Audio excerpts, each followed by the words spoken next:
Hello everyone and welcome to the first game we'll be covering from tiebreaks of round 5 of this year's FIDE World Cup. It is Sam Shankland versus Daniil Dubov. Both classical games ended in a draw, and now we are into the rapid section where, of course, no one is favored against Daniil Dubov. He is the former world rapid champion, and he can take down anyone, as we've seen in the previous rounds. But Sam Shankland, a fierce opponent in his own right. He's the former US chess champion. He won the US chess championship in 2018. Obviously, also can hold his own against anyone. So this is the position, obviously the starting one. Let's check it out. Sam with white opens with pawn to d4. We have knight f6 by Daniil, pawn to c4, e6, and knight to f3, followed by pawn to d5. So the standard queen's gambit declined is on the board. We have knight c3 and bishop to e7. Bishop to g5 is the most played move. Bishop to f4, sort of a modern approach. We have castles kingside, pawn to e3, and pawn to b6. Not that it hasn't been played in the past, it's just that nowadays we see it more often than bishop g5. We have queen to c2 and bishop to a6. Bishop to b7 is what is standard here. Or rather, bishop b7 is what's standard here. Bishop to a6 is what Daniil goes for. We have c captures on d5, and now you could play bishop captures on f1, but like in, let's say, the Benko gambit, white doesn't really have any problems there. So Daniil just goes knight captures on d5, and now all of the games that reach this position, bishop captures on a6 was played here. We have pawn to h4 by Sam, and it is now as of move 9 that we have a completely new game. And Daniil goes for bishop captures on f1. Also very interesting would be to play knight captures on f4. Point being that after captures, you can bring the bishop back, and you just say, okay, I ruined your pawn structure, my bishop reclaims the strong diagonal, and if something like castles queenside, then I can capture on f3, even give up my strong bishop, and after g captures, you triple white's pawns and just go knight c6, and you claim, okay, I'm better here, and you don't have to worry about moves like d5 because knight b4, and the white queen is attacked as well. So I don't have any d captures on e6 or anything. Knight captures on d5 is what black will play next. So definitely was a possibility. Daniil went for bishop captures on f1, which is also fine. King captures, knight captures on f4, e captures, and knight to d7. We have rook to d1. And look at the Sam's time on the clock. He has 16 minutes. Daniil already down to 11 minutes. And this is the first move where Sam actually spent some time, spending 2 minutes on the rook to d1. Okay, makes sense. There's a pawn on d4, queen on d8, rook to d1. The file might open up soon. Definitely makes sense. We have c6, gaining more control over d5 and also controlling that knight on c3, f5 by Sam. Okay, we have captures, queen captures, knight to f6, and knight to e5. A very annoying steed. Everyone, realizes this, and the c6 pawn is hanging. So you have to do something about that. Rook to c8 and pawn to h5. Preparing pawn to h6. Maybe some rook h3, rook to g3. Maybe the other rook joins the action as well. So Daniil has to be very careful here. And he doesn't defend with h6. Instead, he goes bishop to b4. He says this could be a very important attacker in white's upcoming attack, so let's just eliminate as many of them as possible. Sam brings another attacker into the game, rook h3, and the bishop captures on c3. Now, you also could see a rook captures, and then it's no longer a kingside attack for white, but you maybe just go after some of the weaknesses. But no, b captures on c3. Sam says we're going for the attack here. We have pawn to h6 by Daniil, and now you could go for g4 right away. Sam goes for pawn to c4. We have rook to e8 and pawn to g4. So king on f1, not really defended by anything. Sam is just going forward. It's if someone told you that this is a game Daniil Dubov played, you'd probably think, okay, he's playing white, but no, he's playing black here. Rook to c7, preparing to double up, and rook to e3. Now abandoning the attack for the moment and fighting for the center. At some point, d5 will be played and a pass pawn will be created. We have queen to c8. Daniil offers a queen trade, and Sam goes for it. We have queen captures, rook c captures, and pawn to a4, stopping any b5 action, but also preparing pawn to a5 as it might come in handy. We have rook e to d8, king to e2, and knight to d7. offering a trade of knights. Pawn to f4. Sam says, all right, we can trade, but I'm going to improve my situation in the center. Knight to f8 by Daniil, now going after e6, and pawn to d5, denying e6 to the black knight, and just getting ready to create a passed pawn. We have captures, captures. The passed pawn has been created, and rook to c2 check. Okay, you get a passed pawn, but you also allow Daniil to activate one of his rooks. You have to give a little something to get something back. King f3 and rook to d6. Daniil blocks the pawn, preventing d7, d6 and d7 to be played. Rook to d4, now having everything defended here, and knight to h7. Here, probably better was rook c5. You force white to put both rooks on the d file, and now after rook d1, now you play b5. You stop knight c4, and also you create a pass pawn on the queen side. Let's say captures, rook captures, and this continues nicely. For example, knight c4. Now the rook is attacked, rook d8. Yes, white can push the pawn, but black can also push the pawn. So that's the way to do it. But knight h7 from Daniil. And now knight to c4. At pushing the rook back, we have rook to d8, and now look at this, pawn to d6.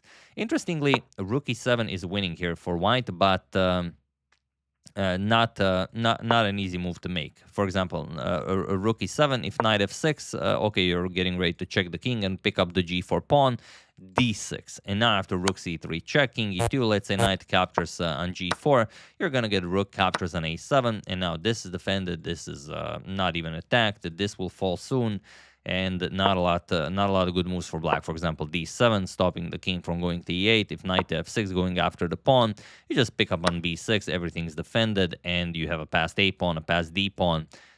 White is winning here. But okay, d6.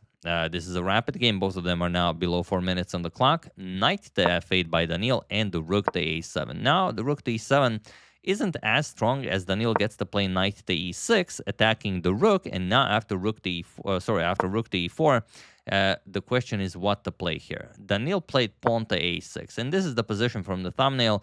Obviously, you know that something is not right here. The only way for Daniil to continue this is a rook c3 check, and then whatever white plays, let's say go king e2, then you go king f8, and then after, let's say, knight e5, going after the pawn here, now you can eliminate the pawn. Or, you know, whatever happens. Let's say rook captures on f7, king g7, king g8, rook captures on a7, and now if rook c2 check, king f3, you go rook to d8, stopping any checks from behind. And okay, you hold this, but you're still down a pawn, so it's white playing for the win here. So it's, you know, best from some bad options. But here, pawn to a6 by Daniil, and now Sam is winning. What would you play here? That is the question. Sam did not find the most forcing line, but maybe you guys will, because it's beautiful. It's really one of those positions where you know, you see a move and then you're like, then you see another one and they're like, yeah, but why? And then you see another one and they're like, whoa. So it's that kind of a position. So what would you play here? The tricky move that wins on the spot is a rook 4 captures on e6.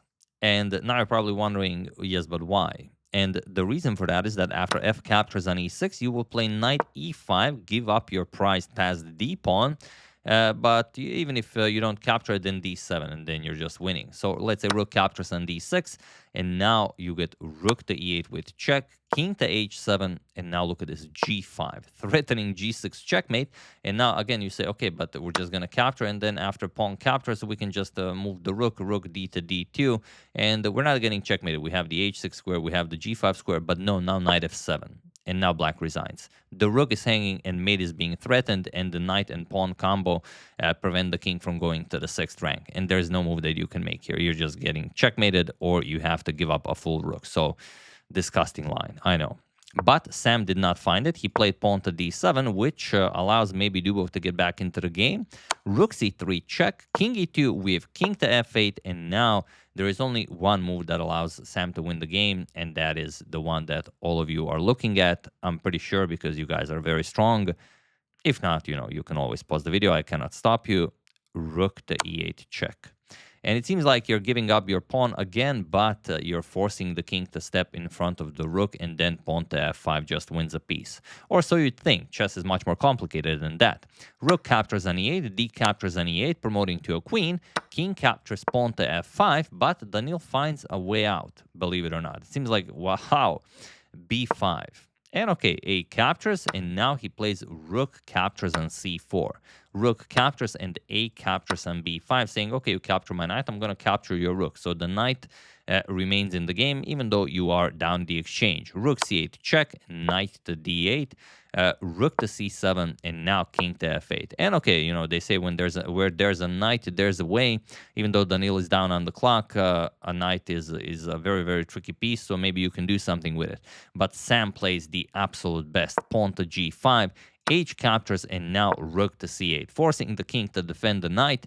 King to e7, and just rook captures on d8. Beautiful finish. King captures and pawn to f6, and he was in this position on move 46 that Daniil Dubov resigned the game, as there is nothing more to be done here. If you try to bring the king, then just captures and you don't have f8. Next move, you queen, and after f6, if you try, well, captures, then h6, and the king is not within the square of the pawn, and that means the past h pawn will just promote to a queen, and white has a very easy game. So this is what happened in game 1. And game 2, Daniil had the white pieces, but Sam with black was incredibly solid. He was able to trade queens very early on. He even won a pawn afterwards. It was a very, very tricky endgame, but, you know, he was able to hold the draw as much as he wanted. Daniil had to overpush a little bit. He gave Sam a winning position, and Sam also won game 2. So both rapid games go to Sam Shankland. He played beautifully in both games without a single mistake, or even an inaccuracy. I haven't seen even an inaccuracy from Sam. Shows why he won the 2018 US Chess Championship, and he is why he is definitely one of the elites, even though maybe he's not 2750 at the moment. But yeah, he can definitely play, and he's this close to coming all the way to the candidates tournament, because he now goes into the final 8, and that means that one more round and he is down to final 4, which means that he's almost in the candidates tournament. But none of that means anything if you just lose. So, we'll see what happens. Sam Shankland eliminates Daniil Dubov and is getting closer at getting into the candidates tournament. So yeah, that's the game. Hope you guys enjoyed it. Brilliant stuff by Sam. As usual, tough break for Dubov, but yeah, I mean, he maybe could have pushed a little bit better in the classical, but that's how he decided to play the entire event. He draws the classicals and then he wins rapids. Not today. So I really hope you enjoyed it. I would like to thank Yoon Young, Max Anderson, Udo Brandt, Eddie Sphere, and David Gasparian for your contribution to my channel. Thank you a lot. I really appreciate it. As usual, you can check 2 of my previous videos here. Thank you for watching, and I will see you soon, continuing to check up on your wonderful suggestions and whatever else happens in the chess world. So thank you all. I will see you soon, and have an excellent rest of your day. And if you still haven't, download the first link in the description below. Download Lotus Chess and learn how to play incredibly tricky chess like you've seen here, full of lines like pawn to h4, as you've seen in this game, because they give you such incredible initiative right from the start, even at the expense of maybe some material. That's what all this is about. Try it out. You will love it. Hope you enjoyed. See you soon.